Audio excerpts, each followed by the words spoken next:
ఇక్కడ వచ్చిన ప్రజలందరికీ, అదేవిధంగా మన ఇక్కడ వచ్చిన పెద్దలకు, అదేవిధంగా అయ్యగారికి మరి హృదయపూర్వకంగా వందనములు చేస్తున్నాం. మాదర సంఘం తరపు నుంచి 23వ తారీఖు వరకు కూడా ఈ మీటింగ్ జరగరాదని నిర్ణయం తీసుకున్న వాళ్ళం మేము.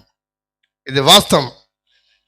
కాకపోతే సాయ బాబు మేము మీరు పక్షాతాపం చర్చలో మీరు చెప్పేదంత యోగ్యతలు కాదు, మేము తీసుకున్నంత యోగ్యతలు కాదు. మీరు చెప్తారు కాబట్టి నేను చెప్పుకోవాలి, నా బరువు తిప్పుకోవాలి.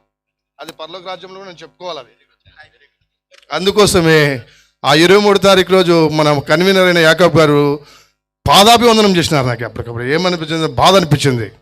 ఊరిని ఏమన్నా ఇంకా ఇంత లేచిన కార్యక్రమం మనం ఒక్కడం ఏంటి, ఇది దేవుని కార్యక్రమము, ఇది వద్దురా మీరు జరిపిస్తాను లేదురా, మీరు ఒక్కసారి పెద్దలు తీసుకొని రండి అన్నాను. బాగానే పెద్దలు తీసుకొచ్చినారు, అయ్యేళ్ళు వచ్చినారు, దానికి సహకరించినాము. అదేవిధంగా అసలైన బాధ్యత ఇంకోటి పరిపెట్టినాడు. ఇప్పుడు జస్ట్ గంట కిందట మన అయ్యగారు, మన అతిథి అయిన అయ్యగారు, అయ్యా మీ వల్ల మేము తప్పు పొరపాట్లుంటే క్షమించనాన్ని క్షమించే స్వభావం మాకైతే వద్దు. అది ఎందుకంటే పరలోక రాజ్యం ఉంటే వాళ్ళు వారసులుగా ముందు మెట్టులో ఉంటారేమో కానీ మేము వెనక మెట్టులో ఉంటాము. అలాంటి వారు మమ్మల్ని క్షమాపణ కోరటంలో ఇది కూడా మాకు పాపమే.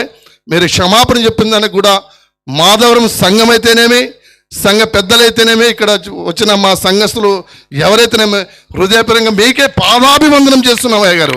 అలాంటి క్షమాపణ ఇంకొకసారి మా లాంటి వాళ్ళకి చెప్పరాదని కూడా మరి కూడా కోరుచున్నాం.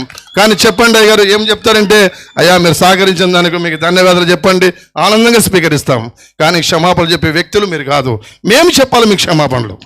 ఈరోజు యాకోబ్ గారు కూడా చెప్పాలి మేము క్షమాపణలు, ఎందుకంటే మా పాదాలు పెట్టుకోవడానికి వచ్చినారు. కానీ ఇంత సభ జరుగుతాయంటే మేము దొరబుద్ధులుగా మేము చేసుకోవటం అది తప్పు.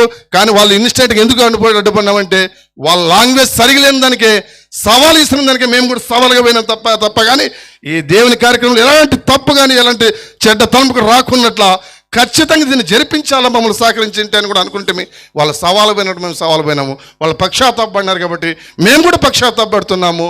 మరి ఇది ఒక్కసారి కూడా ఈ గారికి ఇంకొకసారి మాలాంటి వారికి క్షమాపణలు చెప్పకూడదని కూడా మా హృదయపూర్వకంగా మరి కూడా చెప్తున్నాను అయ్య గారు. అదేవిధంగా మాధవరం సిఎస్ఐ సంఘం తరపు నుంచి 30,000 రూపాయలు కానుక కూడా ఈ మీటింగ్ ఏర్పాటు చేయాల్సిందిగా మా సంఘ పెద్దలు, మా సంఘము, అదేవిధంగా మాజీ పెద్దలు వైన బ్రదర్స్ల వల్ల అయితే ఇంకా మాజీ పెద్దలు మాలాంటి పెద్దలు ఇంకా దండుకున్నారు. వాళ్ళందరి సహకారంతో 30,000 రూపాయలు కూడా కానుక వేయాలని మనస్ఫూర్తిగా కోరుకుంటున్నాం.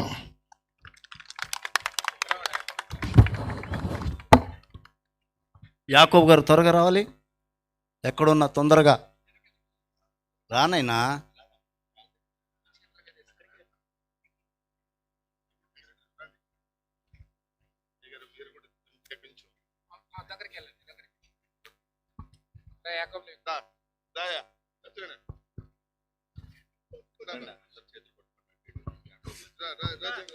క్లాప్స్ కొడదాం, చప్పట్లతో అభినందిద్దాం.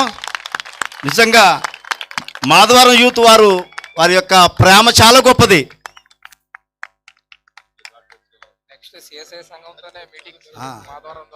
ఈ ప్రాంతంలో నిజంగా సభలు పెట్టినప్పుడంతా మాధవరం వాళ్ళ యొక్క హస్తం ఉంటుంది.